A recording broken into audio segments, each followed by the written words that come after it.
Pete says, breaking news, Jaguar share price plummets. This is on your announcement you're going to buy Jag. Oh, really? Yeah. Oh, really? Yeah. Well, I'm not sure why it would plummet. I mean, I tend to enhance things like that, Is that rather, right? yeah, rather than affect them. Well, I told you when I was in America, yes. It was actually quite fortuitous for Jaguar, and it's one of the reasons why exports are doing so well at the moment, because of the price of the pound. That's right. Jaguars are actually a lot cheaper in America than they would normally otherwise be. Yeah. Because, they are, only it's 1.25 to the pound as opposed to 1.5. So a lot more people are buying them. That's Trevor true. says this, Stanley Matthews was 51 when he retired. He was very, very canny with money and was the first to market boots with the signature. Yes, he was the first to. The first player ever to get into advertising was Dennis Compton, who advertised Brill Cream for his hair. Right. That was in the 30s, right? The first player ever to get a company car was Sir Stanley Matthews. Was he? Well, he was Stanley Matthews in those days, who got a car out of Stoke City. As a sort of, it was the start of the idea of giving people company cars, because then in those days, in post-war years, there were all sorts of regulations on taxes and things. So you give somebody a car, and that's where the company car deal came from. It was a perk of the job, wasn't it? It was a perk of the job, yeah. Now, the yew tree, right, and the yew bow, I'll tell you very, very briefly about it. You soak the yew tree branch for 2 years in water, right? And then this is. I mean, I presume this is. Would this be? And I'm not trying to be funny here. Yeah. But would you say that this would be a branch that would make several bows, or would it be one? Just one. What you do is you put it into a brace to shape it like a bow, and you soak it in water for 2 years. Okay. And that's the way it came out. Longo manufacturing was a serious business. Traditional construction required drying the yew wood for 1 to 2 years.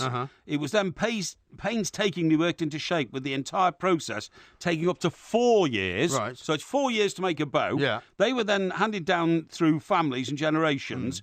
But we have got a bow in this country in a museum made of English yew, which has been carbon dated to be more than 400,000 years old. 400,000? Yes. What? 400,000 years old. Well, where is it?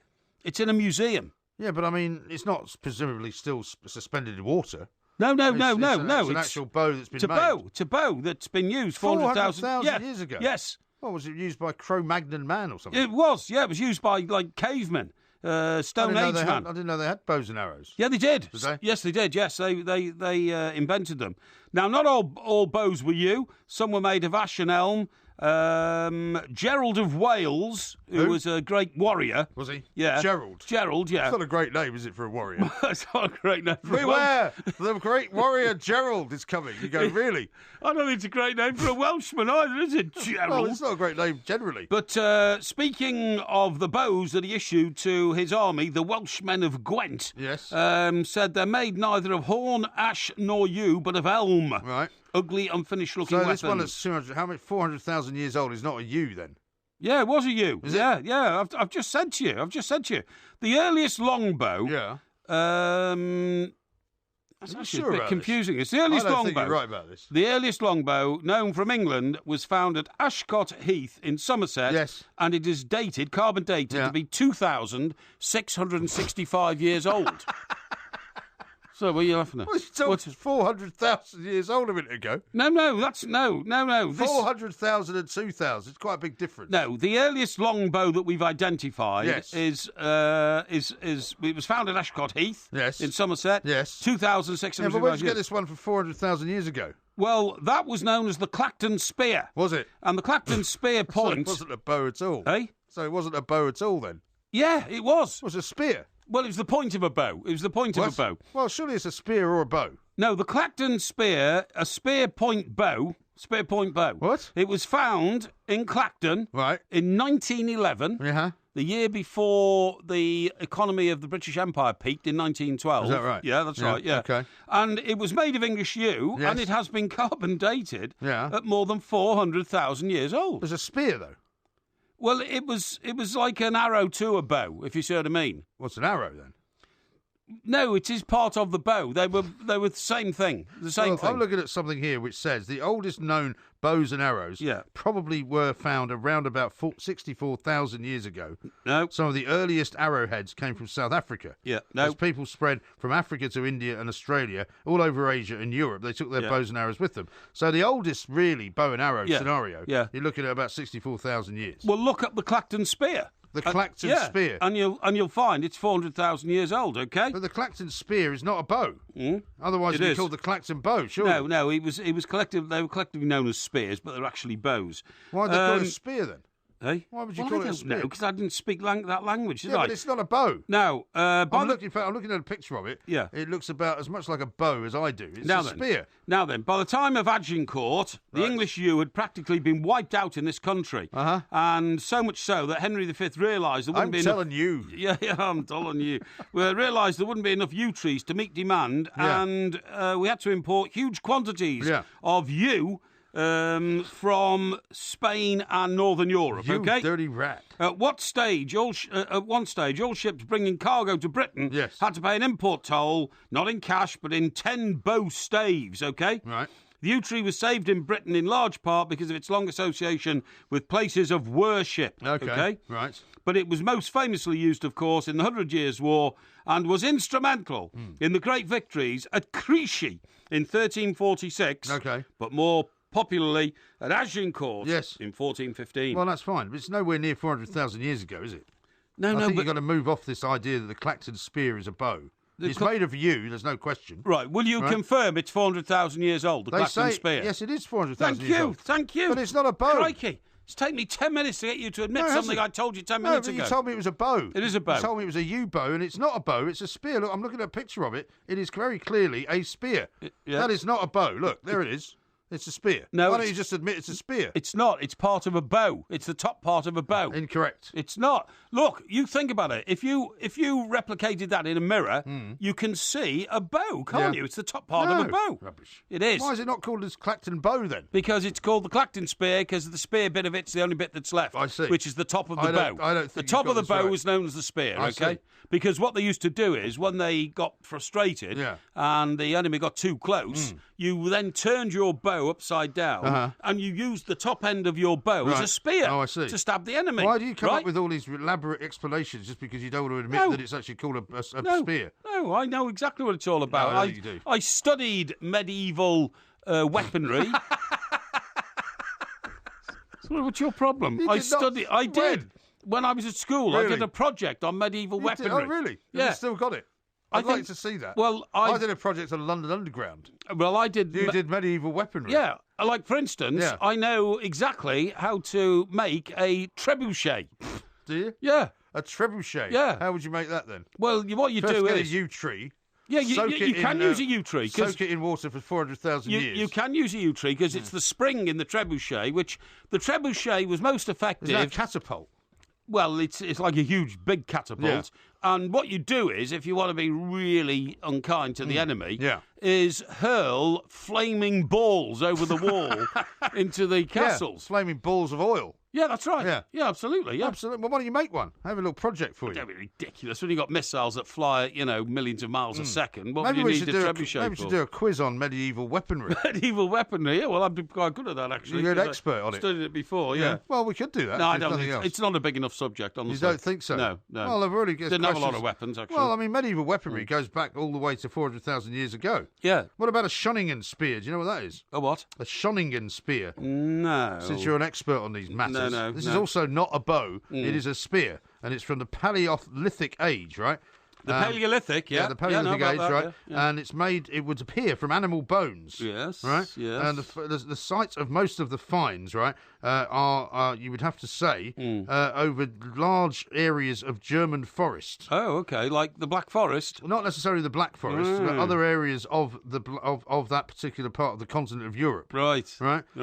Apparently, one of 13 Paleolithic places of discovery have been found in the open-cast lignite mine. I find that very interesting. Yeah, it's fascinating, really isn't it? I do. And Schonningen, of course, is a district of Germany. It certainly is. And they're also between 380 and 400,000 years old. Yes. But they didn't have the ability to make them into bows. No, well, you see, that's because they weren't bright enough. Yeah. More unique wooden artefacts were found at the place of discovery of the Wild Horse Hunting Camp. Well, there you go. I could have told you all that, you see. A wooden tool. A wooden tool, indeed. Yeah. I tell you what I want to tell you about. What do you want to tell me about? This is absolutely true. Yeah. Right. It's nearly time for Ask Porky. Yeah, I know it is. But you've got to be very careful with old Ziggy the dog. I'm very concerned because... we are currently in the grip of Alabama rot. Yes, I know that. Do you know that? I do. and it's killed 100 pet dogs since identified in Britain 5 years ago. It's a shocking thing, yeah. And the most vulnerable is Labradors. It's a shocking thing, and the trouble with it is that nobody really knows what's causing it. Right. They don't really know how the dog becomes infected by it. No. But there's been cases of it in Sussex. Indeed. There's also been cases of it up, in the Lake District, up in the north of England. There's Gloucestershire have had a few cases. Yeah. And you just got to be really careful when you walk the dog. Yeah. After you come back. What they say is, because this happened to us last summer, that you have to wash the dog's paws very, very carefully with soapy water. Yeah. But if they get this kind of sore, terrible, on their leg, apparently it causes kidney failure. It's awful. Well, the first sign of Alabama rot is a skin sore that's not caused by any injury the dog is known to have suffered. It just comes up, and you're absolutely right about the renal failure and kidneys, because this disease is so deadly. It's known as cutaneous and renal glomerular vasculopathy, and that's known as CRGV, and it's got a fatality rate of 80% if your dog gets it. It's a shocking thing. It really is, yeah. I mean, I read a story, in fact, over the weekend of a terrible case. I think it was a Black Labrador. Yeah. And the owners were just like, we couldn't do anything. The dog became so weak because of the kidney infection. It's terrible. The dog just died. There was nothing they could do. It's shocking. The lesions are most commonly found below the elbow or knee, on the dog's belly or muzzle. They can also be seen on the tongue. They appear as distinct swelling, a patch of red skin. The dog will lick at the sores. Within 2 to 7 days, affected animals develop outward signs of kidney failure, which can include reduced appetite, unusual tiredness, lack of energy. The dog might also then start suffering vomiting and gagging. Ooh, it's horrible. It's horrible, and it gets jaundice. It gets yellow eyes. Yeah, that's the problem, yeah. Couple Shocking. Tweets here. One from Weeds, who says, Christ, has Porky turned into Diane Abbott here? 1,000 years, 400,000 years? It's not just him who's confused. And Patrick says, Porky talking about bows, made of wood. A classic radio. For those of you who have sent in questions, thank you very much indeed. There's loads and loads of them. We'll get through as many as we can. We will. With as much brevity and authority as we possibly can. Rapid fire answers. Now, let's kick off with one which is on Facebook. You can find our Facebook page. It's called The Two Mics, of course, where you find all kinds of details about what's going on in New York and everywhere else on our website. Thomas says this: how do I tell my pregnant partner that I've renewed my United season ticket, having been explicitly warned against it? After all, it does go Kids United. Wife doesn't. Yeah, okay. Well, this is a relationship problem, isn't it? You've got to get your priorities right. Yeah. Now, I don't know whether you're married or whether you guys cohabit. When I say you guys, I mean yourself and your wife. He says pregnant partner. Pregnant partner, there you go. Probably cohabitation, all that kind of stuff. You've got to remember, every relationship is give and take, okay? And you can't suddenly go around saying, I mean, you know, a season ticket is quite an expenditure within a relationship, particularly if you've got a child coming along the way. I hope you haven't put your foot in it here, and I would say that, you know, it's bordering on the selfish to go around buying season tickets for football clubs when you've got a baby to bring up. Do you know what's tricky about this is that underneath his post on Facebook, there's another post by somebody called Amy who says, I hope you're joking. Now, I don't know whether that is the partner in question. Could be problems there. Who might have rumbled the question. On this particular occasion, I veer on the side of the lady who's going to have the baby and going to bring it up. Yes. How about this one from Callie Yang, who says, Porky, I'm thinking of applying to Oxford next year to study medicine. Given that your application there was so successful, what are your tips? I can't give any tips, but what I can say is if you've got an opportunity to go to Oxford University, you must grab it with both hands and make sure it works. There's currently a bit of a fictitious plot in Coronation Street about a boy called Daniel who's got a place, but he doesn't want to go because he wants to shack up with his girlfriend. I'm afraid you've got to pull that aside. If you get the opportunity to go to Oxford University, go. If you've got half an opportunity that you've got to develop and seize upon and work upon, make that the priority in your life above everything else. And I mean everything, because an Oxford degree gives you a passport to a good life. Indeed. Here's one from Phil. He says, I was recently out drinking all day for my birthday. At what age do you get sensible and go home early? You don't have to, quote, get sensible or go home early. If you are of sound mind and you behave yourself, we are a free country. We have not all-day drinking, but extensive drinking hours in this country. You can drink from 6 o'clock in the morning round here until, 2 or 3 o'clock in the morning. And you can do that sensibly on a rare occasion when you want to celebrate something. I'm not saying that you should do it to indulge in great amounts of drink, but you can do it for celebrations and do it with a clear conscience. And if you don't get a clear conscience and you find that it makes you depressed and worried about your behaviour, then simply do not do it again. How about this one from the Verminator, who says, Chester Races starts tomorrow, which I presume maybe Wednesday today. Can you give me one horse for each race? Then that's all one less I have to worry about. No, I can't, because I haven't looked at the race cards. All I can tell you is it's a fantastic meeting. The Rue D in Chester is the only circular race course in the world. It's next to the River Dee. It's in a bowl. It's beautiful. There's fantastic hospitality. And then when the races are finished, get yourself into Chester and you will find, a great deal of restaurants, wine bars, boozers, hotels, and it's a great city, and have a great time. Indeed. Jason says, what sort of gift would you send at a funeral? We were talking about funerals just the other day. Yeah. Well, I don't know why you'd send a gift to do a funeral. I'm sorry, I don't quite understand that. I mean, you send wreaths, don't you, as a mark of respect. Yeah. You don't send gifts to funerals, and frankly, that's a question I don't really understand. OK. How about this one from Brett, who says, my 8-year-old daughter Louise was wondering if you two had a fight, who would win? He says, my money's on MG. Well, it would depend on what sort of fight. If you're talking about a physical fight in a boxing ring, I would. I've had more experience of getting into boxing rings with boxing gloves on, twice been a champion. If it came to an intellectual debate, we'd probably call it a draw. Can't see under any other circumstances under which MG could prevail. Here's one from David, who says, do footballers' wages rise exponentially as you move from national up through the Football League? Well, I don't know if you can answer that, but you can have a go. I can, because without a shadow of a doubt, the salary benefits of a Premier League footballer are at least by a multiple of 10 that of a championship footballer, and 20 or 100 that of a player in 1 or 2. So it's like any profession. The higher you go up in that profession, the more you get rewarded, and that's why that's the way it should be. You should be ambitious to get to the top. OK. Here's one for Andrew, who says, how do you handle looking for a new job with your current boss? Does it matter if it's within the company? I think what he's talking about is if there's a job available inside the company you're in, does that have to be handled a bit more carefully? I would always be honest with your boss about it. When I made the break from provincial newspapers to national newspapers, I left the Birmingham Mail to go to the Daily Express, but I was very honest with my boss, who'd worked in national newspapers, about my ambitions, and he encouraged me to go and get it.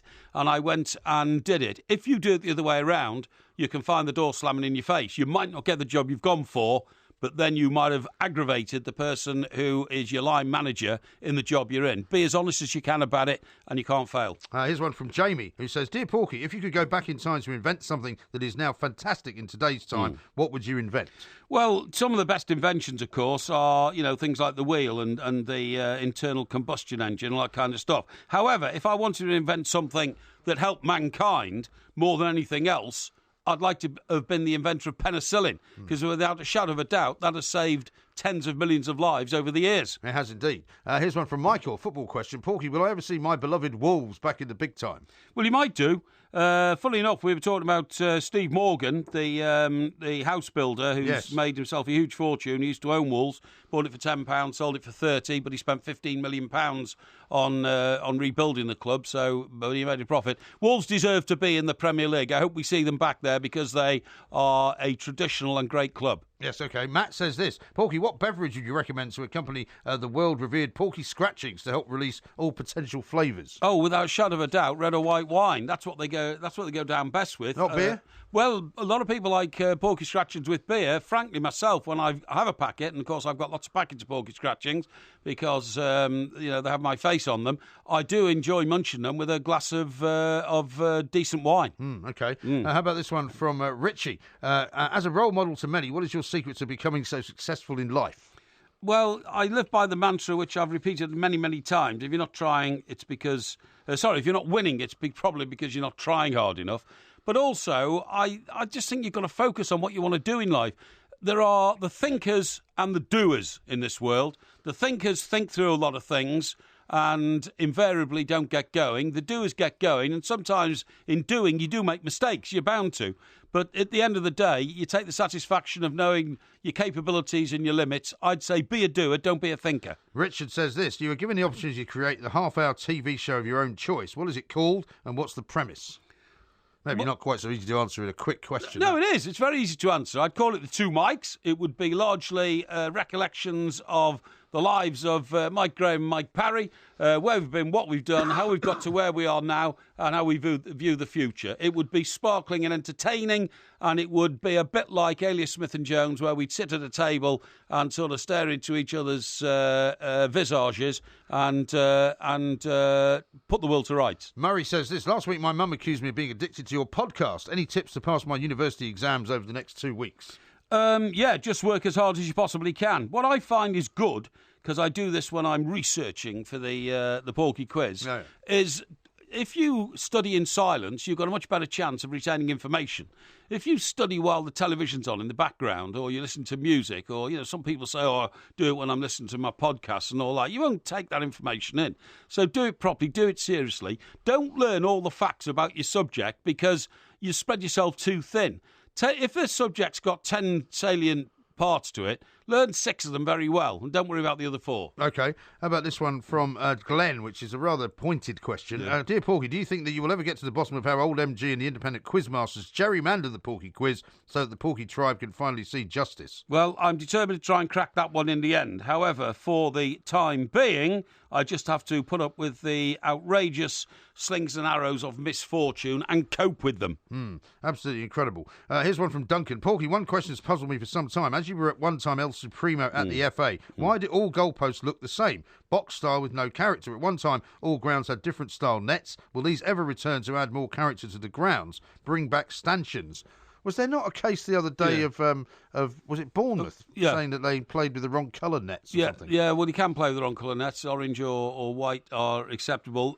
As for the back of the goal, this has been contentious for decades, because certainly when you have a pole stretched away from the goal, that the net hangs on a line between the 2 poles, it's a much safer way of doing it. But it takes time and trouble, and is expensive to set those sort of things up. The proper goal stanchions should not inhibit the game, and they are to lift the net at the back without dropping metal down that the ball can rebound off. Yeah, OK. Here's one from Ross. He says, Porky, I'm a season ticket holder at Newcastle United. This season has been great under Rafa. The time has come to renew my season ticket. Should I renew now and risk no investment from Mike Ashley, or wait to see if investment comes and risk losing my seat in the Gallowgate? No, you've got to renew now, because the whole idea is you're into a new adventure. And I have to say that although Newcastle won the championship, and they're champions there, and they've had a brilliant season, you've got to remember that it's a brilliant season in the second tier of English football. So don't get comfortable with seasons like that and think, oh, that was a great season. It wasn't a great season because you weren't in the elite league, which is where a club the size of Newcastle belongs. OK. Phil says this: I'm buying a house and now want to reduce my offer by £5,000 after the stories about the housing market yesterday. Would you do it, or should I worry the vendors might subtly damage the house in some way? No. I will bow to your superior knowledge. No, they wouldn't damage the house in any way, because if they damage the house and the sale didn't go through, they've got to sell to somebody else. What you can do is you can reduce your offer if you want, because in this country we don't have sealed bid offers, which they do in Scotland. They did have, in fact, when I bought my house in Scotland. Right. That's right. And so when you make an offer, it has to stand. So what you can do, you can play brinksmanship, and 3 days before you're due to exchange contracts, not completion, but exchange, you can ring up and say, look, I've changed your mind here. Now, if you want to do that, then do it. But remember that the guy selling the house might just, or the lady selling the house might just say, I'm not being blackmailed like that, forget it, the deal's off. Yes. And then you are in a pickle, because you've got to pay all your solicitors' fees, the search fees and everything else. So it's a risky old business. Be bold if you want, but be prepared to fail. Indeed. Joe says this: Porky, ahead of your trip to New York, I'd love to know what your favourite American food was, or was it just fish finger pyramids and pear flans over there? No, it was hamburgers, because they do them individually there, and they do them beautifully well. And I don't think I ever, did not enjoy a hamburger in New York. Yeah, they are very good, aren't they? Yeah, fantastic. Yeah, and they're made of real meat. I mean... Yes. Well, we may have to enjoy some of those on our trip in September. That is, of course, Ask Porky. Thank you very much indeed. We're sorry if we didn't get to your questions. Some of them will be added in for next time, but there will be one same time next week.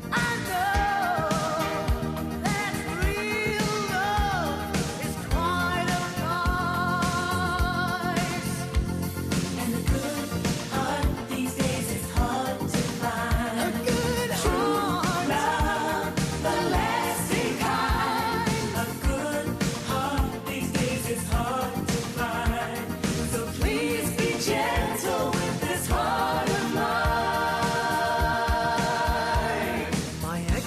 song, that, you have to say. Beagle Sharky. I thought it was a great song, and it was a classic of the 70s, really, I suppose. But yeah, was it not a bit later than that, maybe? 80s. It was after the Undertones, yeah, it was. It was. Yeah, I interviewed him when he was in the Undertones. Yeah. When he was playing the Rainbow, which was theatre up in North London, which is no longer there. Yes. Very iconic place up on sort of up in near Islington. Yeah, it was. Yeah. And the great thing about him was that I think it was the case that I interviewed him in his dressing room before they did the show. Yeah. And I was a bit green in those days. I was doing it for sort of the Bristol version of Time Out or something rubbish, right? Yeah. And I had a tape recorder. Went in and recorded it. Came out and worked out, in fact, that I hadn't recorded any of it. Recorded anything, no. And so I had to go back and knock on the door, and I said to... Can I do it again? I'm really sorry, but can we do it again? And he said, yeah, no problem. Yeah, really. He was really nice really about it. Do you know what happened to me once? I interviewed Ralph McTell. Oh, yeah. But Streets of London. Yeah, but what happened was, it was when I was working in Newcastle on the evening paper there. Yeah. And was he from up there? No, he was a Londoner. Was he? I'm sure he was a Londoner, yeah. But he was doing like a folk night up there, you know, everybody gets all, sort of... dewy-eyed. Yeah, that's right. Yeah, the streets of London and all this, you know. And I was completely bladderated. And I'd gone along... What, before you interviewed him? Yes. Shocking. Yeah, well, I didn't know I was going to interview him, you see, because this is the story. So I go to... There were regular Friday night, concerts at the Polytechnic. Yes.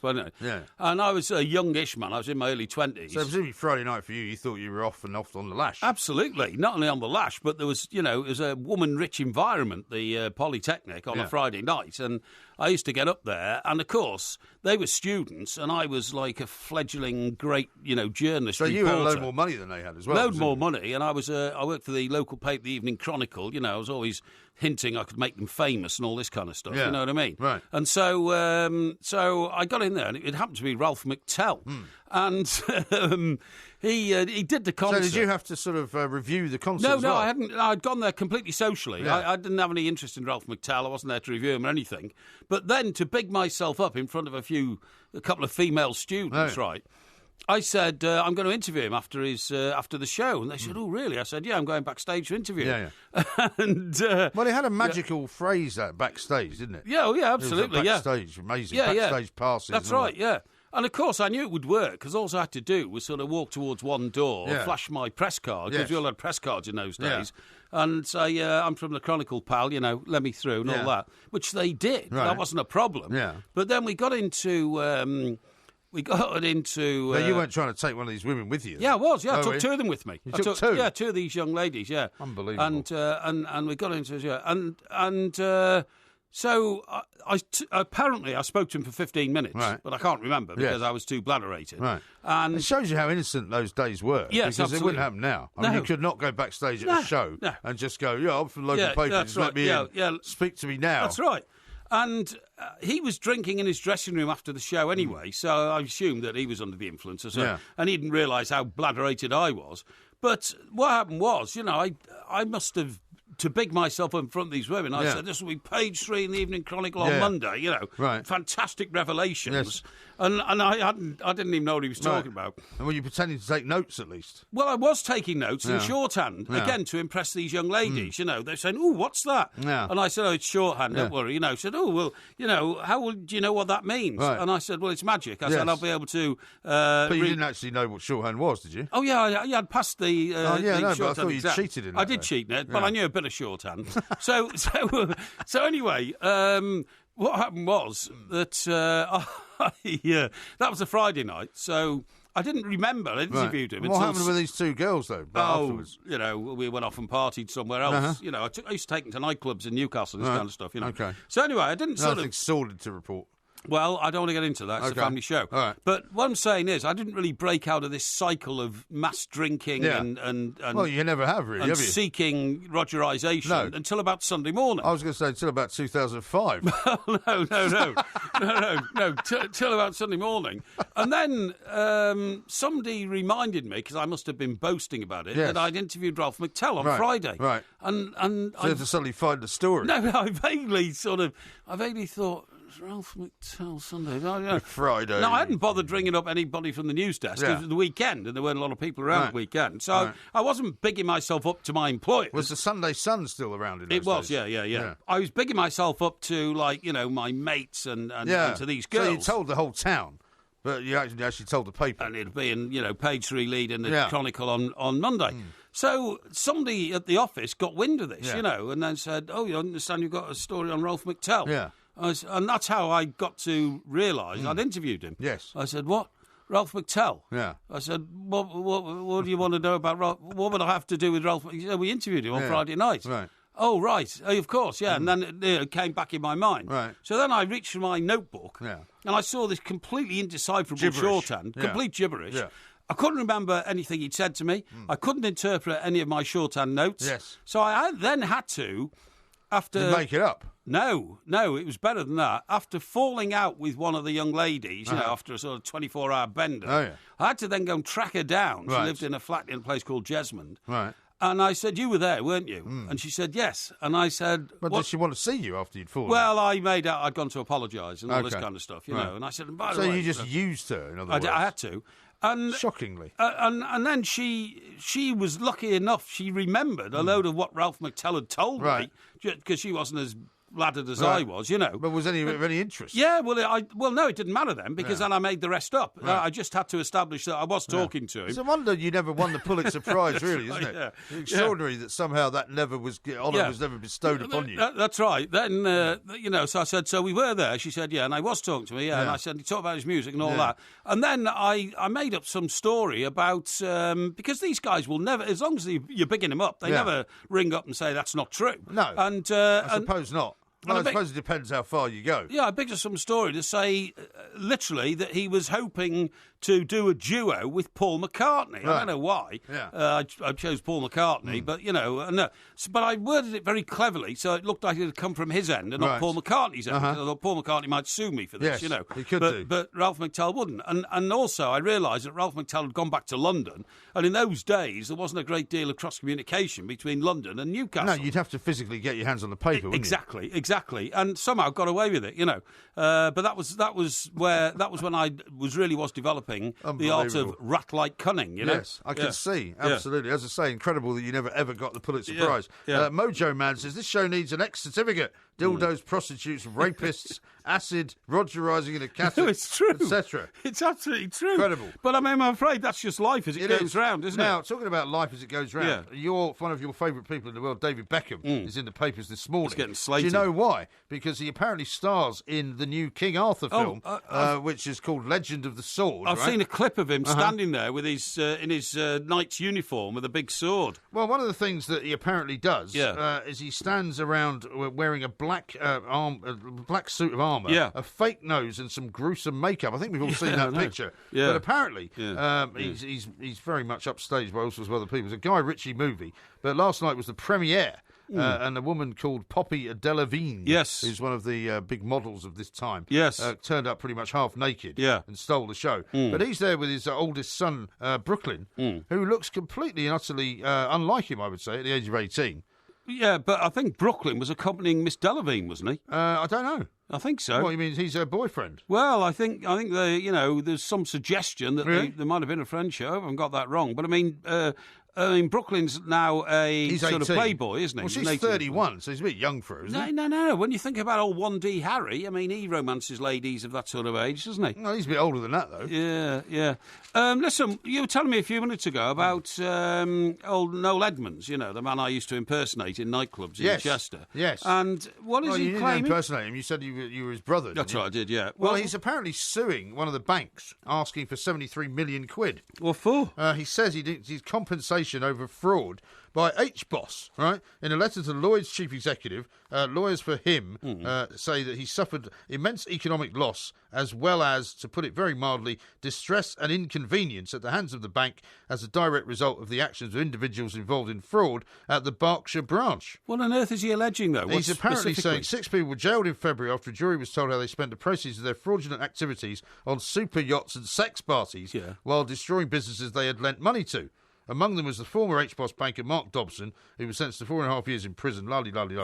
Apparently, these individuals were fraudsters, and he's claiming that basically they affected some of the monies that he should have had and he wants compensation. So is he saying that he applied for a loan, he didn't get it, but the people who made the decisions then went and fraudulently spent the money on sex parties and yachts? He says the biggest part of the claim is £50 million to cover the losses he incurred in his business, something called Unique Group, collapsed. He says Edmonds says the banker's actions destroyed the entertainment firm and robbed him of future growth.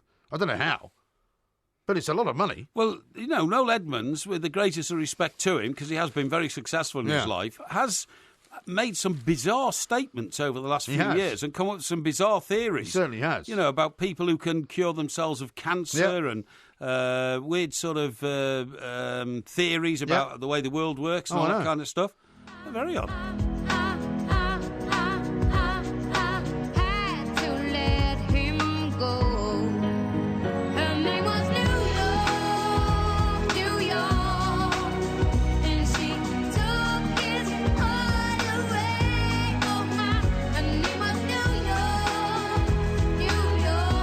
Now, I have to say there's been a tremendous response, Mr. Parry, to our announcement yesterday that we're doing a live show in New York City in September, on September the 17th at the City Winery. Yep. It's going to be a fantastic event. We are live streaming it here as well. Yes. Lots of people are asking how they can get tickets because the City Winery hasn't yet put them on their website. Right. They will be able to, so trust me, a lot of expats are in Florida, in California. People flying in from all over Boston saying we want to go. The Union. Can you make sure that we can get tickets? Yes, you will be able to get tickets. So when... I would like to say, I think within the next week or so, there will definitely be tickets for the actual event itself available either through our website or the City Winery, which is at City Winery NY. Yes. But we'll keep you informed about that. But if you're not able to go, at the moment, what we are able to sell you is the ability to live stream it for about £5 at the time that it is on. Right. So this means that just like a couple of weeks ago, you could have paid a few bob and watched the Heavyweight Championship of the World live on TV as a subscriber. Yes. You can do that to the Two Mike Show at the Winery in New York at 7:30 on a Sunday evening in September. That's right, yes. Right, and you can do that right now. You can order that right now by going to the2mikes.co.uk. If, however, you want to physically appear at the show in New York City, that will take another week or so before we can get that organised. Yeah, but don't worry, there will be enough tickets for everybody to get them. Of course there will, and it will almost certainly appear on our website as a link, which will put you then straight to the winery to purchase your tickets. Absolutely right. We'll let you know about that. Because we're getting lots of questions, one of whom I've got here is Zoggy the Gooner, who said, I've just seen the City Winery dates. How can the expats buy tickets as it's not listed yet on the City Winery website? It will be. Don't worry. You will be able to get them. And just one more quick announcement for you from David. He says, hi, Mike. Please can you say hi to a brand new listener, Christian Dixon. We are sat here in sunny Blackpool listening. Christian Dixon. Christian Dixon. Very interesting name. It's a good name, isn't it? Sorry, is that because Christian is a child who's just been born? I don't think so. No. I think so why a brand new listener? Well, I think David may have, who's a long-time listener, may have just encouraged this guy. This happens all the time. Sort of enlisted the people talk to their mates and go, you've got to listen to these guys. I mean, he does say it's sunny Blackpool, which obviously isn't quite right, because it can't be sunny at the moment. Is Christian Dixon in any way related to the world's most famous organist, Reg Dixon? Reg Dixon? Reg Dixon. Is he the most famous organist in the world? Yeah. Are you sure? He played his John Lord? No. He played his Wurlitzer organ. For Huey Green. Was he No. At the Winter Gardens in Blackpool. Yes. What it used to happen was all these people aged about sort of 60 in the 1960s and 70s, or even in the 50s, I think, post-war, would go along to Blackpool, and during the day they would roll up their trousers and paddle around in the water. Right. And then at night they would go to the Winter Gardens and they'd sit there, and the curtain would open, and then you'd get this... It sounded a bit better than that. Is that not the abominable Dr. Phibes? No. By Vincent Price. And then they'd be looking at this. They'd be looking at this empty stage. Okay, and they'd all be thinking, "Hang on, what's going on?" And then the floor would open. And Reg and his Wurlitzer would emerge. It's a massive organ. Come out of the floor. Yeah, that's right. Yeah. What about Rick Wakeman? Isn't he more famous now?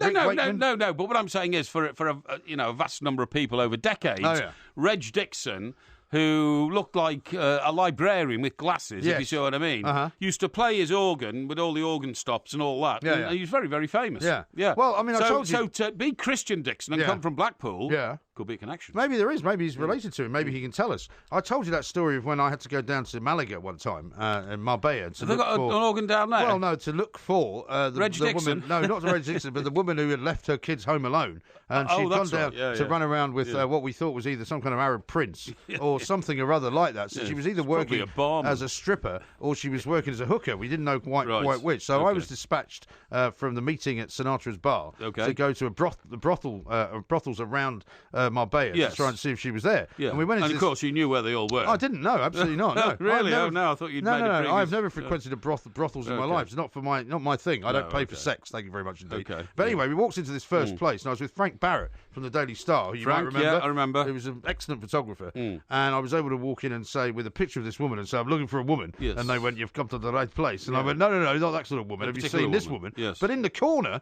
was a guy like that playing an organ. Right. And it was the most bizarre scene you've ever had in your life. And was it like a sort of a show organ type thing? Well, it wasn't big, a huge pipes thing. And all that? No, not really. But it was more like a sort of keyboard that you would buy in Argos. Yeah, I see. Yeah. But it made that sort of noise, Yeah. And he was sitting there. It was all red, red sort of lights and red wallpaper and all that. It was very odd. It was like something out of Twin Peaks. Do you remember that show, Twin Peaks? Yeah, I do. Yeah. It was very weird. And he was. Weird. We went over to talk to this guy. It turned out he was English. Oh right, okay. And he had come over from the north of England to play the organ, literally like playing the piano in a whorehouse. And did he give you a steer on? He said he hadn't seen her. Hadn't seen her, right? Okay. Yeah, we found her a couple of days later. Really? Wandering on the beach. Wandering on the beach. Yeah. But what an experience that was. What these people do, isn't it? Yeah. Now, how about this from Oliver, who says, "Can Porky predict an Ottawa Senators win so the New York Rangers come back from 2-0 down tonight? Cheers." No, not really. That must be the Stanley Cup, right? Yeah, it must be the Stanley Cup. Sorry about that. Can't really help you. I thought you were one. now a big ice hockey fan since we met Rod Stewart, and you found out that his son played for Team GB. Yes, but I'm only interested in GB, sir. I'm not interested in overseas teams. You see what I mean? Uh-huh. Yes. Listen, I'll tell you what I was going to tell you about. What do you think about all these people who are suddenly finding... Oh, yeah, by the way, I've been accused of smashing up Chris Froome's bike. Have you? But I wasn't in... I saw his tweet. In France, I saw his tweet today. I believe it was in France, and I believe he was involved in some kind of an actual road race. And somebody... No, he's training. He was in training. Yeah, was he not in a road race? No. Well, if he was... It was road rage that he got afflicted by. He's cycling around, going up a hill and all that. He found the presence of traffic a bit intimidating, got off the road onto the pavement. A car followed him up on the pavement, whoosh, smashed up his back wheel. I mean, look, I have my issues with cyclists, but the idea of inflicting violence on a cyclist is utterly reprehensible. And I hope the chap is found and sorted out very quickly, because Chris Froome is a great British hero. I know, and have French people going around smashing up our heroes' bikes. Well, you don't know for sure it was a French... On French pavements. Well, you don't know it was a French person, but the French person drove up on the pavement to pursue him, right? Yeah. But what I found even more amazing was reading the Twitter feed of Chris Froome. There was one particular bloke from Australia who suddenly started attacking him. I know. And saying, well, you must have been in the wrong, and, maybe we're running off at the mouth like you usually do. I don't know whether it was somebody who knew him, but it was a guy who was a bull-headed character from Australia who just seemed very unhappy with Chris Froome altogether. I tell you what I find a bit odd. If my great mate Jeremy Vine can have two helmets... He's gone a bit mad, hasn't he, Jeremy Vine? No, I didn't say that. Can have two cameras on his helmet, and they can spot aggressors. He's got two helmets. Both in... No, he hasn't. He's only got one. Are you sure? Yes. In front of him and behind him. Yeah. Then I would have thought that, one of the world's great cyclists would have a couple of cameras on his bike or his helmet or something to identify things around him. Surprisingly, he didn't have that. Yeah, exactly. That's well, what I maybe thought. It's just because people who have those cameras on their helmets are in fact helmets themselves, and that's why they have the cameras on them. And a real person... a little bit rude, isn't it? Well, I don't think so. It's a family show. We're allowed to say that. I mean, come on. Jeremy Vine's got a brother called Tim. Yeah, Tim's a great big man. Fan of ours. Tim is a massive fan of ours. Yeah. But what Tim does not do, right? Yes. Tim is a great supporter of ours, likes to come on the show from time to time, and also, of course, likes to introduce Postman Pork. That's right. What he doesn't do is get involved in sort of daily road rage incidents with members of the public. Well, perhaps he doesn't cycle. Well, that's very, very sensible. But Jeremy Vine seems to have taken on this mantle or mantra of some kind of, vigilante cyclist man. Well... I can imagine... he's constantly getting into trouble. Well, no, that's a bit unfair. You're saying he's getting into trouble. I would say that he's sticking up for himself, really. In an environment where you're vulnerable. Because if you're cycling around on a bike and somebody opens the door and whacks you, you damage the door of the car, obviously, but you damage yourself as well. So it's not a good thing. And I think he was just warning against that. Well, hey, listen. I'm slightly worried about the way that he seems to be becoming obsessed about it. Now, how about this from Andy, who says, I think Johann Sebastian Bach is probably the world's most famous organist. I'm not sure if that's true. Yeah, but the organ he played was pretty basic because it was a long time ago. Well, it was more of a pianoforte, wasn't it? Bach. Bach, there's the classical pianist and composer. Oh, you mean woof woof? What? No, sorry. You're right. Sorry, it's BACH. You haven't had the laughing gas before you came in. No, I haven't. No. I saw a couple of canisters near your car. I wondered whether you've been, been imbibing on the way in. No. Hey, listen, I'm going to tell you about protein a bit later on. I can't believe what was I that found thing you were today. shaking earlier? Oh, I mean, listen. What is that? What is that? Yeah, look. I thought you'd brought in some porky scratchings. No, you will not believe this. I'm going to picture this, right? So okay. there I am shopping today in a well-known sort of chain of supermarkets. Oh, yeah. And I get to the checkout, and the guy says, "Would you like some Grays?" I said, "What? Grays?" Grays. So he produces this, and you see it says Grays on it. Oh, right. I thought you meant Grays as in like the plural of the colour grey. No, Grays as in G-R-A-Z-E. Yeah, as in what cows do. So I looked at it, and I said, genuinely, because I wasn't being funny, I said, what is that? I said, is that bird feed for the summer? Yeah. Because it's the sort of stuff I would normally put in my bird feed. You know, Absolutely. those little cages, Yeah. For birds to feed. He said, no, you sir. get it from pets at home. Yeah, that's right. Yeah, he said, no, sir. He said, this is pure protein in vegetable. I said, no, hang on. I said, what is it? I said, I'm awfully sorry. I said, I don't wish to be rude. Was this the guy at the cashier's till? Yeah. Only like he's an expert in protein. Yeah. And I said, that's the sort of stuff you'd find in the bottom of a budgie's cage. I said, seriously, you don't expect human beings to eat that, do you? And he got terribly offended and said, we sell thousands of packets of this and all that. No, yeah. And I'm gonna put it out now because it looks to me like animal feed. It looks like the sort of stuff you'd give to a pig. It's sort of trail mix, isn't it? Yeah, I mean, listen, I'll shake it. Yeah. Listen How much did they give you that for nothing? No, you had to buy it. Well, how much did you pay for it? I don't know, but I bought it in the end because I decided to expose. You're man of the people. You have no idea what you paid for it. Here, do you know what it says on the back? What? It says protein has never tasted this good. Really? What do you mean it's never tasted this good? Protein is protein. It says edamame beans. Edamame, yes, that's good. Spiced chickpeas. Yeah. And cashews finished with a twist of black pepper. Yum, yum. Yeah. Bobby, the Grays taste expert. Really? It says, we never use any artificial colours, flavours or preservatives in our snacks. This is not a snack. Grey snacks. I wouldn't eat this if it was the last food on earth. I would rather starve. Yes, I think you may well be right. We'll explore it later, but it looks like they cost somewhere between about £1 and £2, depending on which size you buy. It says edamame beans. What size is it? How many grams? 7 grams. 7 grams? Yeah. You sure? Yeah. That can't be right. No, it is. They do 28 grams. They do 35 grams. Yeah. They do 54 grams. Well, what does that say there, where my finger is? Eh? That says 7G. 7G, yeah. That can't be 7 grams. Of course it is. No, it's a lot bigger than that. 7G of natural protein, that's what it says. 7G of natural protein. What size is the bag? Well, I've just told... 128 grams. 128 grams. Thank you very much indeed. Yeah. Now, in which case, for that, you will have paid somewhere like £3. No, you're paid joking. £3. You're joking. You have. Do you know, I'm going to go and get a refund. Yeah. I wouldn't pay 3p for this drivel. Yeah, well, you've been done. Rubbish. You've been done anyway. Look at the time. This is Munching Mayhem Massacre. Munching Mayhem. 2 mics, and I'm delighted to say it's time to welcome our favourite Australian to the show, as per that particular piece of music by Men at Work. It is, of course, Sandra Lee. Indeed. Sandra, a very good morning to you. Good morning to you two chaps, and I hope you and your listeners are fabulous. We're in great shape. Thank you very much. I can't speak for Porky, but I'm feeling particularly fabulous, I must say. He doesn't look particularly fabulous, but, he's doing his best at the great age that he's reached. Now, there's been quite a lot of excitement down in your part of the world, Sandra, not least about breastfeeding. Let's start off with that, shall we? Yes, well, there's been a lot of excitement about this one particular story. One of our Greens politicians, Larissa Waters, has unveiled her new baby, 2 months old, in the Federal House of Parliament by breastfeeding her, with being the first woman ever to breastfeed in the Parliament, which is a staggering step, really. It is absolutely staggering. And I don't think it's got anything to do with breastfeeding, Sandra. I think it's about, when we elect politicians to go and represent us and legislate on how the country's run, they need to be able to concentrate full-time on whatever the debate is that's going on inside that chamber. You can't do that if you're breastfeeding your child. I'm not being sexist, I'm not being, anti-breastfeeding. I'm just saying there's a time and a place for everything. And in the workplace, when important, very, very important issues which affect people's lives are being discussed, it's wrong. Well, there are a lot of people who agree with you, and there are a lot of people who don't agree with you. And the whole thing is too. I mean, what are the politicians doing in the House of Parliament? Is it that important?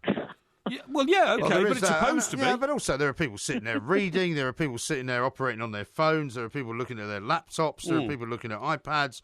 I mean, I think to say that just because a woman's breastfeeding she's not concentrating is a little bit sexist. No, it's not, because if something goes wrong with the poor child, and the poor child suddenly, develops some sort of a problem, as babies do, obviously, then it's the start of a process which has to then be developed. You wouldn't allow it, is what you're saying? I wouldn't allow it, because I do think that it's a distraction. I mean, I think it also brings into play the whole idea of taking your children to work, In certain jobs, it just doesn't fit in with what you do. And I think we've all become a little bit too liberal, with a small L, in how we interpret a workplace.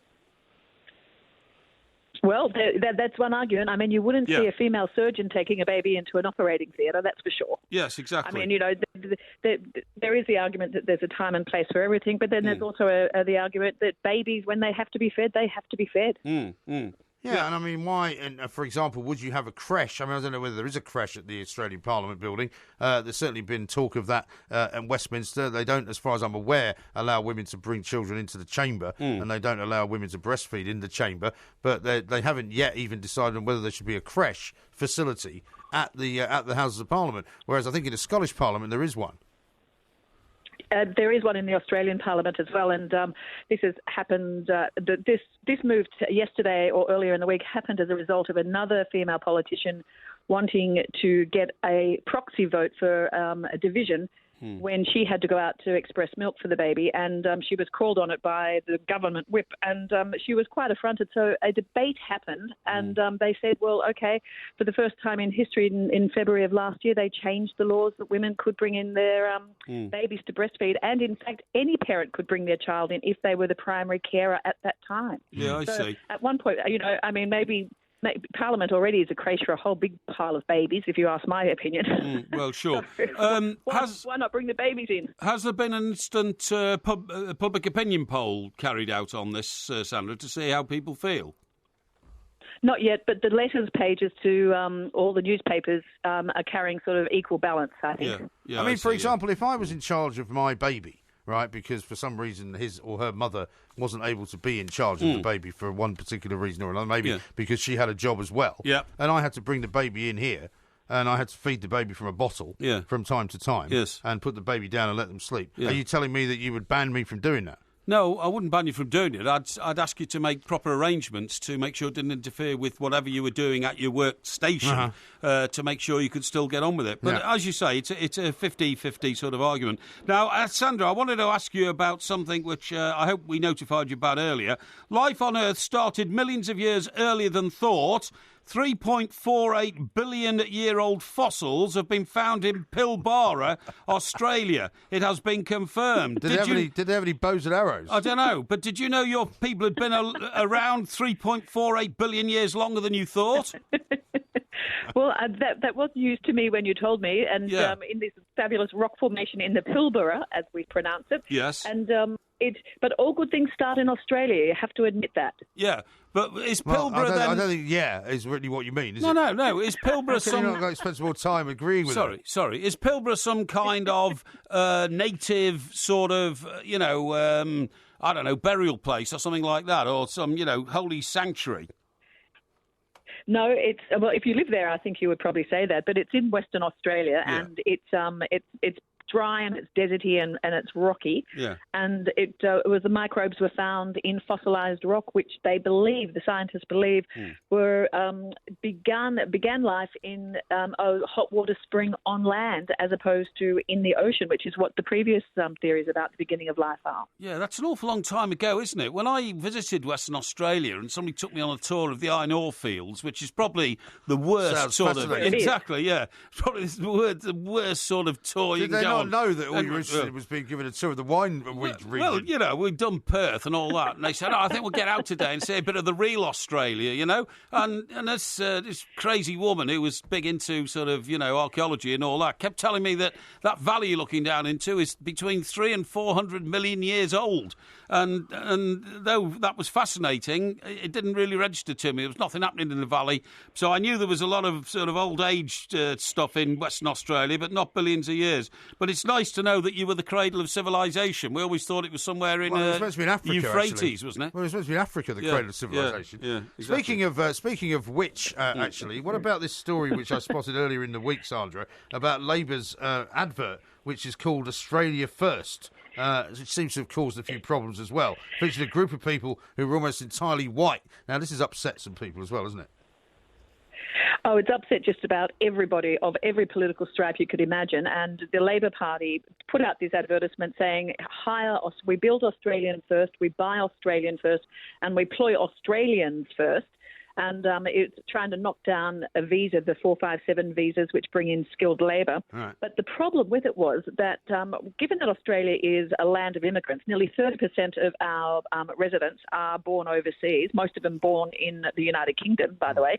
But in the ad, there are 12 white people and only one of them is Asian. All the others are purely Caucasian. So it's kind of like, is this bringing back Labor Party's old white Australia policy? So the deputy opposition leader who stands front and centre in it and is, spruiking, we buy Australian first, we employ Australian first. Initially, he said when he was called on it, where's the diversity? He said, I don't think there's any problem with this. And then within hours, it was pulled from, you could see the staff being pulled from the side of the stage, and it went off. It's a shocking thing to happen. Now, I've got another shocking report here, son. This is going to shock you because you are a demure lady. But it's written by Demure. I've never described Sandra as demure. I mean, there's a guy in Australia. He's the Australian correspondent for the Times, the London Times, and his name is Bernard Lagan, and he writes about all sorts of issues. But he's found this story in New Zealand so important, he's had to write about it, and he fears it might come to the shores of Australia. And it's about the fact that protesters in New Zealand, amazingly, now go around hurling dildos at... What? It's a family show. I know. No, honest to God. They hurl dildos at politicians they don't like with their names written on them. Not a bad idea, to be fair. No. It says a former minister in New Zealand who hit two protesters with his car has been cleared of careless driving after claiming he was getting away from a scene to protect the Deputy Prime Minister who was being attacked with a sex toy. Chester Burrows, the MP for Wanganui, encountered a demonstration in his North Island constituency on March 22nd. The court heard it has become popular for protest groups to throw sex toys at politicians. And last year, Stephen Joyce, the Minister for Economic Development, was hit full in the face by a flying dildo. It's about the most exciting thing that's ever happened in New Zealand, isn't it? Well, exactly. They don't have a lot of fun in New Zealand normally. So now this is something clearly which must be shocking to you in the Southern Hemisphere. It's hilarious, and I hope it doesn't come here. Yeah. I do believe that type of protest began in America on university campuses, right, when students would protest against sexual harassment by throwing I see. those things. I can't even bring myself to say the word. No, of course not. Yeah, I know. Maybe you are more demure than I thought you were. Yeah, exactly. But, this is something which, I mean, if it's happening in the Southern Hemisphere, it could soon come to the Northern Hemisphere. I'm not sure we want it up here. No, we don't want it here. Yeah, exactly. Absolutely shocking. Exactly. Now, I mean, just going back to the Australia First scenario, and you said that most of the immigrants in Australia are sort of eventually coming from these shores in the UK. Is that still the case, though? Because, I mean, it's now not as easy as it used to be for British citizens to get into Australia and live, is it? Well, it's not as easy for anybody to get into Australia now. You've got to, they've got so many visas that you have to jump through a lot of hoops. But the last census figures that came out in June of last year, so 2016, it said that the majority of our immigrants were from the United Kingdom and the Channel Islands and the Isle of Man, followed by New Zealand. And then the next in order were China, India, and the Philippines. Yeah. And but it was nearly 2 million people from the UK as opposed to 600,000 from New Zealand. So the numbers are staggeringly, overwhelmingly UK. Brits. Yeah. That is amazing. But I think the older you get in this country now and you think to yourself, retirement in Australia, you do have to pay a huge premium now to get in, don't you? I think somebody of sort of the age of about 60 has to come up with about £250,000 English pounds. Really? Yeah. Gosh, that's a lot of money. Yeah, it is. I know somebody in this country who was thinking about it, and they said they were going to have to pay £236,000 for him and his wife to go and settle in Australia. Don't you just have to prove that you've got means as opposed to actually paying an amount of money? Well, not that, but you're not being productive to the Australian economy if you go there to retire. If you see what I mean, if you've got a skill, Sandra, which is necessary in Australia, then obviously you've got something to add to the community. But you're just going there, and basically you would only use the health service and all that kind of stuff. Well, that's probably what that money is for, just to protect them from sort of, going on welfare and having their medical insurance covered. Exactly, yeah. No, absolutely, I'm sure it is. Sounds a bit shocking, because if we're supposed to be coming out there to do a live show, are we going to have to pay some kind of fee in order to make sure that if your heart gives out while we're over there, that, we're going to have to sort of guarantee £1 million to the local health service? Well, not really. To make sure you don't have to have somebody save your life. No, because the sort of people who follow us around to these overseas shows drink so much they'd have to open another vineyard somewhere in Australia. True, to cater very with them. true. By the way, Sandra, I did mention this to you earlier on, but we are doing a show in New York in September. We'd be delighted if you come and join us there and maybe make a little appearance on the stage. Well, I would love to do that. I'll have to have a chat with my husband and see what we can do. But don't bother bringing him. That would be brilliant. Don't bother bringing him. Just come on your own. He can't afford it. Honestly, Sandra, he hasn't changed from his alley cat lifestyle all these years, I tell you. Listen, I'm not the one that tried to seduce the lovely Sandra, but anyway, that's another story. Excuse me. Well, thank you very much indeed, as ever, Sandra. Have a lovely weekend. We shall talk to you very soon. Becky, who lives in New Zealand, is saying this: I'm off out protesting. Hopefully people will throw some dildos and sex toys at me. It's cheaper than Anne's summer's shopping. For goodness sake, that's what she please, said. This is a family show. When I need you, I just close my eyes and I'm with you. And all that I so wanna give you, it's only a heartbeat away. There's an awful lot of tweets here, which I can't really read any of them out. I know. With regard to the sex toys. The sex toy throwing. And we'll just call it sex toys. Hurling, yeah. Yeah, exactly. Yeah, I think we probably shouldn't mention that anymore. It's, I can't believe you brought that up. Well, you can't ignore these things. Shocking You can't ignore these things. It's written by the correspondent of the Thunderer in Australia and New Zealand, and if it's good enough for the Times, it's good enough for the two mics, yes, okay? I agree with that. Yeah, I agree with that. Good. Now, how about this one, though, from Ari, who says, has Porky decided what subject he wants to get 1 out of 10 on in the quiz this week? We have. I think we're going to do one of those Trivial Pursuit We're doing jobs, Trivial Pursuit one this week because we like to do that one in 4, and this is the 4th one, and it gives me an opportunity to flex my intellectual muscles. Not inconsiderable muscles. Yeah, in the knowledge that MG has probably not been able to gerrymander the questions. Okay, well, as I never have at all, and so basically it will be a general knowledge quiz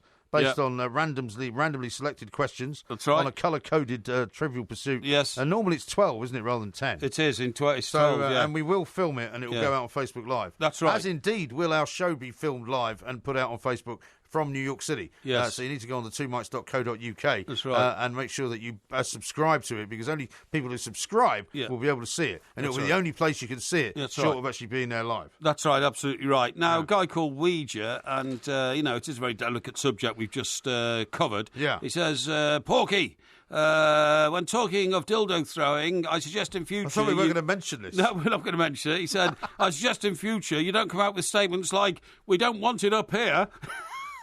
I'm sorry, but there are several worse ones actually than that. That was a very unfortunate which we can't expression. do. We've decided we're not going to talk about this anymore. We can't do it anymore. That song that we just played. Yeah, wasn't that Leo Sayer? It was Leo Sayer. Yeah. Now, Leo Sayer had a few hits, but not too many. He had one-man band. I'm a one-man band. Yes, that was a good one. I remember that. Yeah. And then the second one was that one, When I Need You. When I Need You, But then the third one was You Make Me Feel That's Like Dancing. I think that was the most famous one, wasn't it? Well, I think that was the most popular one. Probably but no, most his popular, first one, One Man Band, became a hit. Now, you probably forgot about Leo Sayer, but he was very famous at one time. Yeah. And he tells... I remember his very curly hair. Very curly hair. He's going back on the road after years of not doing it. He's touring in the UK. And as a consequence, he's been talking. But, he does tell, quite a remarkable story about his life. Yeah. I mean, he was taken on by Adam Faith. Yeah. Adam Faith himself I remember was a Adam singer. Faith, yeah. Yeah. He ended up being a sort of financial advisor, didn't he? Well, this is the whole point, actually, of part of his story. Adam Faith was, first of all, a singer. Yes. And then he became a businessman. Yeah. And then he became an actor in a series called Budgie. Budgie, yes. In which he was a sort of a sort of fly boy in Soho. Yeah, he was a kind of a sort of Del Boy type prostitutes figure, and all that kind of stuff. Yeah.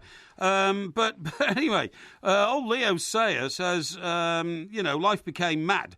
My first manager, the singer actor Adam Faith, left me penniless, and I battled with the traditional temptations. I sampled almost every drug apart from heroin, but none of them really did anything for me. You try a drug and you have either a good or a bad experience, but all my experiences were bad, so I left them alone quite a few years ago. Yes. But then he goes on to say that the dealings with Adam Faith are quite extraordinary. He said, I became so famous that I moved over to Los Angeles for a while. Right. I had #1 hits on both sides of the Atlantic. He said, and I hung out with people like the Beatles and other very high-flying people. Yeah. He said he was dating a publisher. Hang on. Yeah, he was dating a publisher. What, in America? Yes, in America, who worked for Steven Spielberg. Okay. And one day she rang up and she said, I'm coming home in a limo. She said, get to the front gate and greet me. And when he got there, Steven Spielberg got out the car. Right. It was at the height of his fame. Right. He was making films like E.T. and all this kind of stuff, Yeah. you know. And he said, I can't believe it, you're Steven Spielberg. He said, yeah, I just make movies behind the scenes. He says, you're the real star. Yeah. You know, you're Leo Sayer. He said, your mind's blown by doing things like that. That's surprising, because you never have thought of Leo Sayer as a big name in America, really, would you? Well... He's very much a sort of singles charts hit guy in this country. Yeah, but they can have bursts of 18 months. I tell you, the other guy who was very famous in America, and I remember interviewing him over here and thinking he was a complete half-baked, was the guy who sang, a good heart and a hard heart... A good heart is hard to find. Yeah, Irish guy. Yeah. From the... Feargal Sharkey. For the Pogues, was he? No, he was the Undertones. The Undertones, Feargal Sharkey. I interviewed him as well. I thought he was a really nice guy, actually. Well, when I interviewed him... Teenage Kicks and all that. Yeah, well, actually, funny enough, when I interviewed him, we had to go and find him in his North London house because he just got to #1, with this good heart. A good heart these days is hard to find. And it wasn't... We should play that. It's a good song. Yeah, but it wasn't difficult to find his house because when you were 2 streets away, you could hear this song... Yeah. Like blaring out, and you thought, well, who's playing that? And then we got another street, and it got louder, and then went into the street. He was playing his own song. And he had all the windows open in his house. Oh, well. He had all the windows open. Maybe you knew it would help you find it. And he was playing it at a huge volume. So, and I wasn't the only one who was there because it wasn't difficult to find him. Yes. So there was myself, the guy from the Mail and the Mirror. So we knocked on his door, and his eyes were wild.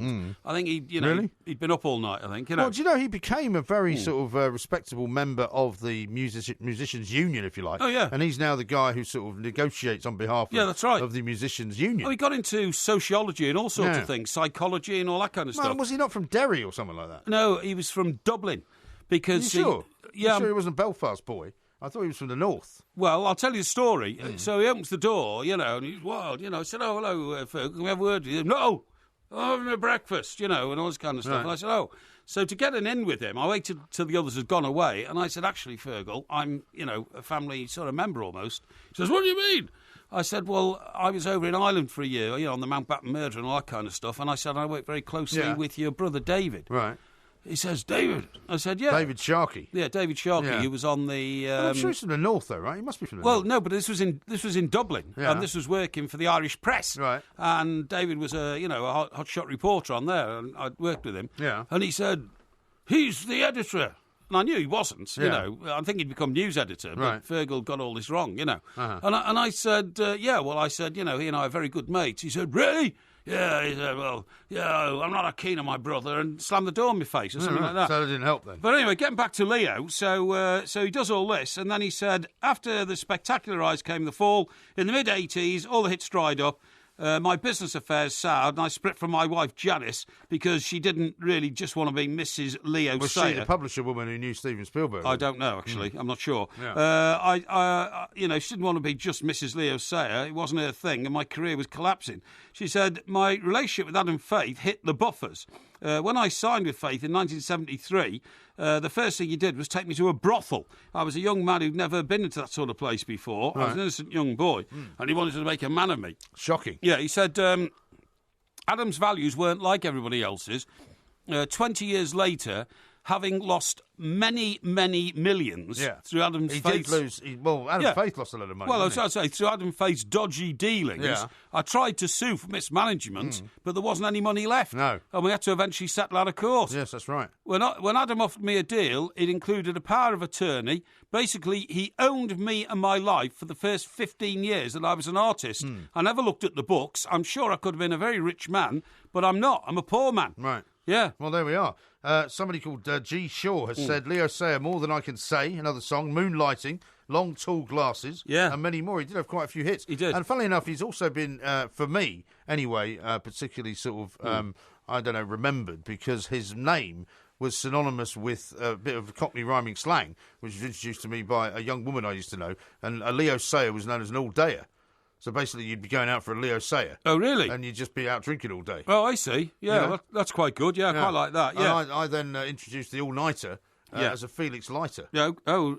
Felix Leiter being the James Bond character. Oh, that's right. Yeah, good one, that. Yeah, I see. Like now then, what I was going to say is... I realise that you have no interest in anything I say. No, I did. I thought I was good. I like a Leo Sayer. We haven't been on one for a while. Now, I was about to say, do you remember when Kate Bush came back after 2 decades of not being on the road? Yes, that was last year, was it? And her shows were sold out like a million times over. Incredible, yeah. Do you think there will be a great response to Leo Sayer being back on the road? Not in the same way. Neither do I. Because I think there will be people of a certain age who remember him. Yeah. But also, he's not that... Yeah. I mean... His music's very catchy and all that, but he doesn't have the same mystique as Kate Bush. Yeah. People who like Kate Bush think she's a genius. Yeah, that's right. He's gone off his rocker. He says, I now avoid alcohol, caffeine and milk, and I prefer ginger supplements, peppermint tea. Great. That's all I ever... Good luck to you, Leo. ...induce.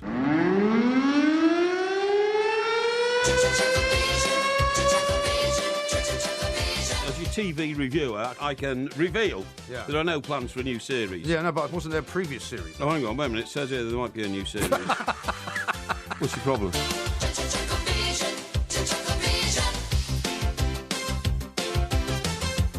That music can mean only one thing. It is, of course, time for Porky Vision, and it is, of course, the best TV review this side of pretty much anywhere you can think of. Yep. The Mexican Wall, the Great Wall of China, any wall, the Berlin Wall, perhaps, which is still there. Yes. What do you got for us this week, Mr. Parry? Well, I'll tell you what, I'm really shocked at a series called Grantchester. Yes. Now, Grantchester is a village just outside Cambridge. Right, well, in real life. In real life, it's a real village. You know, it's like if you called it Halifax or something like that. You know, it's real. And I tell you, lives there in reality. Lord Archer, the novelist and former jailbird. That's him.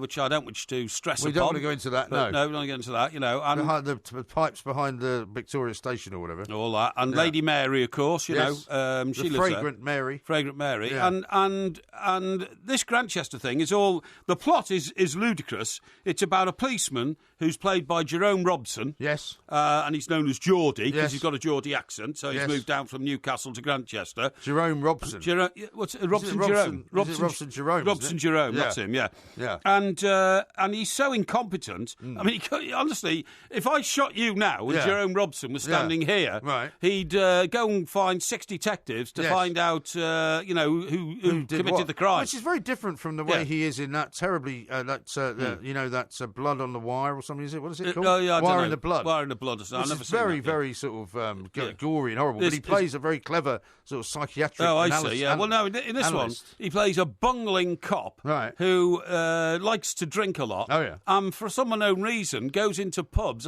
This is set in the 50s, by the way. Right. And he goes to the pubs and he plays blackjack. Oh, right. Is it blackjack? No. Blackjack? What's that one where you unfold the board and there's things inside it? Backgammon. Backgammon. Thank you. Yeah. He plays backgammon. He plays backgammon. I don't even think that was a game in the 50s. Well, it was. And at the end of each puzzling case, you know, he says to Sidney, who is the vicar, who's graduated from Cambridge University, very clever man. Okay. Come on, Sidney.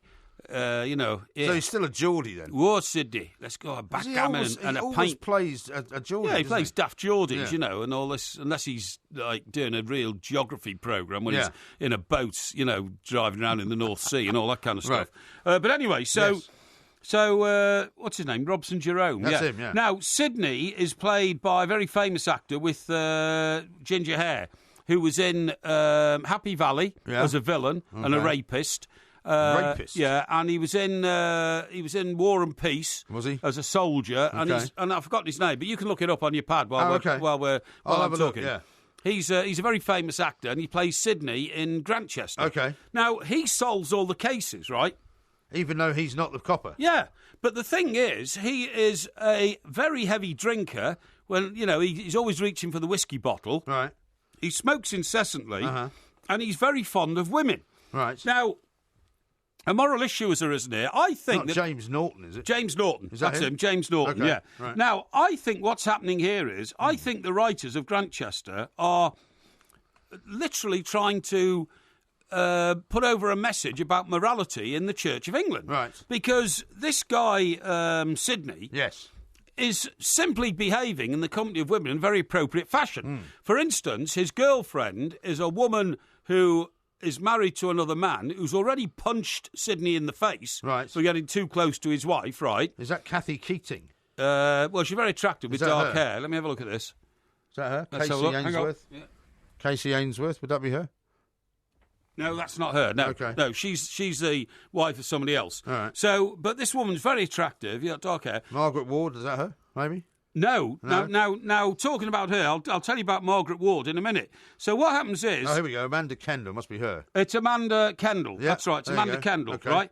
So Amanda Kendall obviously has lit a candle for Sydney the vicar, who's a highly intelligent guy from Cambridge University who wasted his life by becoming a vicar. I'm sorry I have to say that, but I think if you get a Cambridge degree and then decide that, you know, you're going to devote the rest of your life to the church, I think it's a waste. I think you should become a lay preacher and then get a job in industry. But anyway... the point of the story is he's been pursuing this woman to the extent where her husband's already punched him in the face and injured him. Can't blame him, really. Can't blame him at all. No. You know, if a vicar was trailing around after my wife, I'd give him a good kicking as well. Yeah, well, you'd have to step in, wouldn't you? I'd go and smash him in the face with a communion wine bottle or something like that, you know, just to, you know, tell him not to push it. The Stations of the Cross. That's right, yeah. So anyway, what happens is... Sydney is constantly in turmoil about his feelings for women, but he's been told by the bishop already, ease off the married women, Sydney. You know, we're the Church of England. Yeah. Well, he can get married if he's a vicar anyway. Yeah, of course he can. Yeah, so, you know, so the bishop... He has to be celibate, doesn't exactly. There's plenty of single women out there, so, you know, why don't you, you know, turn your attention to them, leave the married women alone? Yeah. I mean, it's disgraceful, it's isn't shocking, it? When you think about it. Yeah. So anyway... So I'll put He's not that old either. He's quite young, isn't he? He's not that old. So I'll put that on hold for a minute. Okay. Because what's also happening is that Geordie, you know, the thick copper, who couldn't literally solve... honestly, he wouldn't be able to solve a crime if, you know... I see Neil Morrissey's in this show as well. Neil Morrissey just made an appearance. He's not a regular character. Okay. He was an individual. Right. But what happens is, Sydney has now decided that Rogerisation with the very attractive Margaret, what was her name, Ward? Margaret Ward, yes. Beautiful-looking girl. She's not like the secretary in She's a bit older, though, isn't she, by the looks of her? Not really, no. And she plays the role of sort of the administrator at the police station. So she's not like a secretary. She's not his secretary. Right. She's a civilian controller of the police station, but she wears beautiful pencil skirts of the age, 1950s. All the cops are lusting after her. They show... Does she have seamed stockings?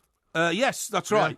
But what they do is, again, you know, I don't know what the makers of Grantchester, what sort of message they're trying to put over, but they show close-up pictures of Margaret Ward's beautifully shaped bottom as she's going up the stairs in the police station, and all the policemen, you know, open-jawed, lusting after her. Yeah. Blimey.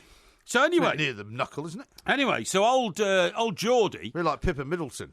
A bit like that. Yeah. Old Geordie, Robson Jerome, you know, finally sort of gets in there. A lot of people are complaining that it's not Robson Jerome, it's Robson Green. Oh, Robson Green, that's him. Yeah, that's it, yeah.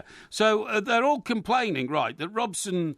No, they're not complaining. Sorry, Robson Green finally decides to get in there. Yeah. So the next shot we see is Robson Green, who is a married man with 3 children one of whom suffered a terribly difficult birth in a previous episode, right. And he went off on the ale around Cambridge. Oh, because he was depressed about it. Because, I can't face my child dying. Right. Well, the child didn't die, and if you'd have been there to help your wife, it would have been... in those days, you say that, you couldn't do it. You didn't allow husbands anywhere near the childbirth scenario. Well, no, but after he'd been born, he was very poorly. No. So when Robson Green got home after the birth and she brought the child home, he said, he's very poorly, I'm not sure he'll survive. I can't do it. I better go on the lash. He went off on the lash and started, Because I remember my dad telling me when I was born, he wasn't allowed into the hospital because it wasn't visiting hours. Yeah, well... And my mother had to hold me up to the window. Oh, yeah. Where he was standing 2 levels down. Yeah. To wave to me. That was a shock. Well, I mean, it's astonishing how it's changed. You know, I mean, now if you're not at the birth of your kids, you're thought to be some kind of beast. Oh, yeah? Yeah. So anyway, sorry to interrupt you. So Robson Green's now got in with Margaret Ward, and he's Rogerising her on a regular basis. Is he? Yeah. Well, what about, doesn't she have any morals? I mean, she knows he's married. Well, you'd think so. That's a shocking scenario. So anyway, so old Sydney, right? Not as thick as he looks then, is he, really? Well, Sydney starts giving him a lecture and saying, you break up your family. Sorry, I thought Sydney... Oh, Sydney's the priest. Sydney's the priest, sorry, yeah. So Sydney, who's very close to the family and all this kind of stuff, So he says, Geordie, you shouldn't be doing this. He says, I know I shouldn't, but, I can't resist her and all that. Yeah. Well, you've seen her in those pencil skirts. I'm telling you, of an excuse, where I come from, in Geordie land, bonny lad and all that, Right. So you've got this married man playing away with the girl at work. Can you take him seriously if his real name is actually Geordie? No. I mean, he's a Geordie. Why is he called Geordie? Well, because there's no other Geordies in Grantchester in 1950, so obviously they call him Geordie. That's mad, like if a Scotsman had arrived, they'd call him Jock, wouldn't they? They did in those days, you know what I mean? Yeah. So anyway... So this is all a very unsavoury situation. Meanwhile, the trainee priest who's come along to work with Sydney is out in the field trying to seduce a woman. There's already been crime being solved here. This is exactly what I'm saying. Yeah. Trying to seduce this woman, but he's not very good at it because he is virginal. And she's having to sort of steer him through the... Which one is this? I've got the cast here, so who's well, this one? he's DC Phil Young, is that him? Let's have a look. The youngish guy, that guy? No, he's a copper. No, it's the young vicar. It's the second vicar. Oh, right, okay. Second vicar who lives in the vicarage. Right. Meanwhile... here we go. Reverend Sam Milburn. That's not him either, no. Right. But at the vicarage, they've got a really draconian woman who looks after them both, you see what I mean? Oh, yeah. And she's constantly, berating... Like sort of Mrs. Mop figure. Yeah, Mrs. Mop, yeah. She's constantly berating James Norton. Go on. Somebody's just said, are you sure you're not watching reruns of Father Ted? No. This is serious. And anyway, so old James Norton, constantly being told by the housekeeper woman, your morals are all over the place. You're supposed to be a man of the cloth and all that kind of stuff. Yeah, it is. But he's always half cut on whiskey and smokes 40 fags a day. Unbelievable. Leaning on the bar in the local, pub and all that. But anyway, the last scene of the last episode even shocked me. Yes. And I've had a life. I mean, I've seen things. I've been around the houses. Yeah. And what happens is, old Sydney gets a few whiskies down his throat. Right. And then for some unknown reason, leaps on his bike and gets around, literally on his bike, and cycles round to the house where the married woman lives. Right. Knocks on the door like he's going to knock it down. She opens it. Is this the married woman in the pencil skirt? No. She's being romanced by Geordie. Right. Yeah, being Rogerised by Geordie. Right. No, this is the very attractive woman, Margaret Ward. The other one. Yeah, I know. I got you, yeah. No, not Margaret Ward. The very attractive... Amanda Kendall. Amanda Kendall. Okay. This is Amanda Kendall. Yeah. So he's banging on the door. Boom, boom, boom. Yeah. She opens the door. Right. No...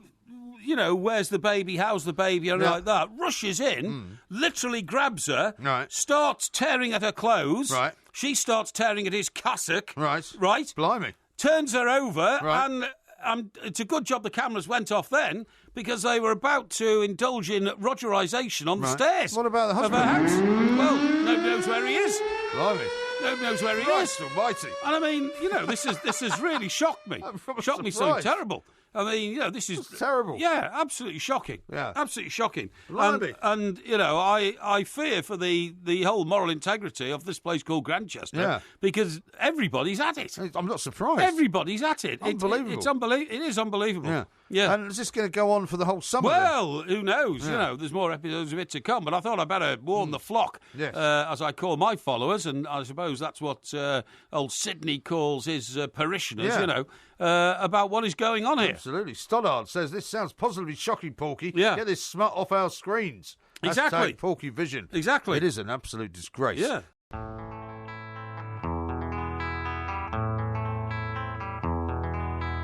There is a house in New Orleans they call the Rising Sun, and it's been the ruin of many a poor boy. And God, I know I'm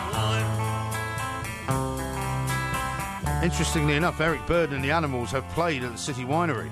Have they? Yeah. What, where we're going to Where in we're going September? to play in New York, yeah. Incredible. Yeah, isn't that amazing? Yeah, absolutely amazing. The reason we're playing that is he's 76 today. Who, Eric Burdon? Eric Burdon. Is he? Yeah, he's still alive. Right. House of the Rising Sun, that was the Animals. They were a Geordie group, by the way, from Newcastle. Well, I know I remember Alan Price was a Geordie. That's right, I was at a party once, right? I'm sure I told you this story, which was a party run by Bill Haggerty. Oh, yes. Who was the old Sunday Mirror, Daily Mirror sort of guy, right? Yeah. And this was before... He was editor of the Sunday Mirror. He was editor of the Sunday Mirror, and he had this lovely house, probably still does, Strand on the Green, out by Kew there, right? That's right, yeah. And it used to get flooded on a regular basis. Not actually flooded, but the tide, the river would come up to the point where his house was actually underwater. Right. And you'd stand in the kitchen and you could look out and see underneath the level of the river. Yeah, I see, yeah. Which was amazing. Anyway, this was at the beginning of the whole kind of project, the new Labour project. Right, okay. So Alistair Campbell was there, Neil Kinnock was there, Peter Mandelson was there, and Tony Blair was there. Right. And this was way before they ever became very sort of powerful and famous. And bizarrely, Alan Price was there.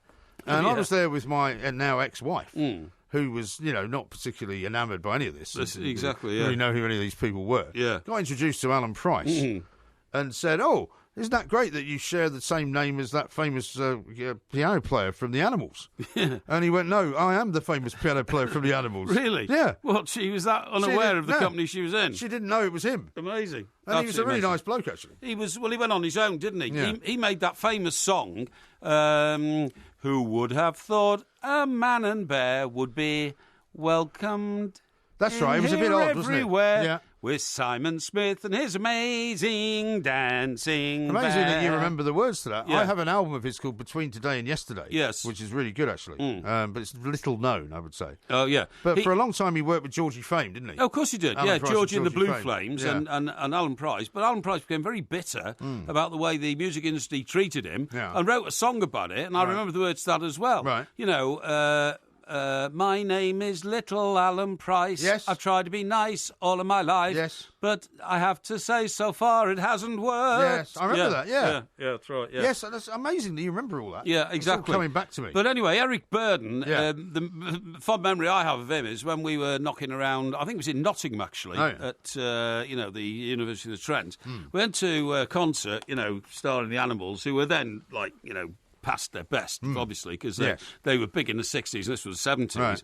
And he came on the stage and his opening gambit was, "Beer and acid will save the world!"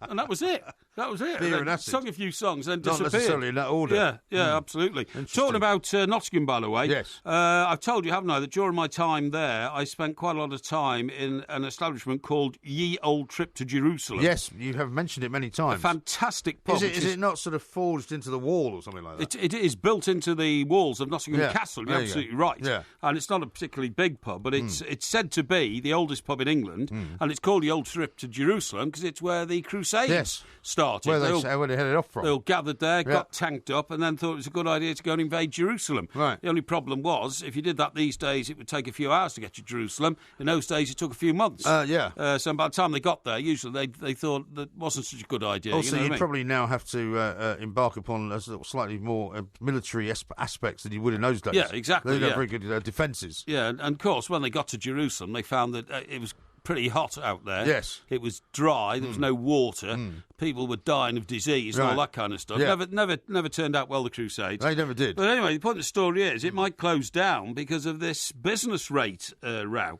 Hundreds of small British companies are going to be, bunged higher rates. Oh, what, you mean the pub's going to close down? Well, that's what they're saying. Really? They're saying, You better get up there and save it. Exactly. The government's saying 90% of buildings which are being re-rated, the rates will go down. Right.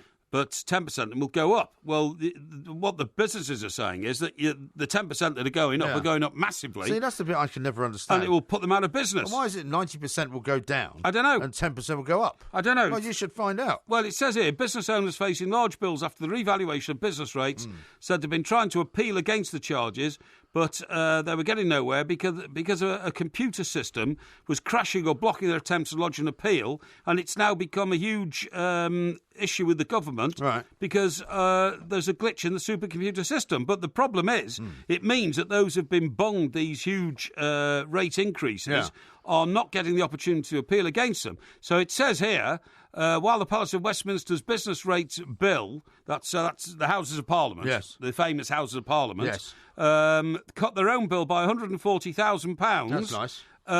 Historic buildings in this country, for example, the old trip to Jerusalem, their business rates could rise from 36,000 to 67,000. Really? So that's nearly double. That's nearly double. Nearly double. That's mad. And that means you've got to find like another £1,000 a week. Yeah. So let's see. So 36,000 is about what, 3,000 a month, right?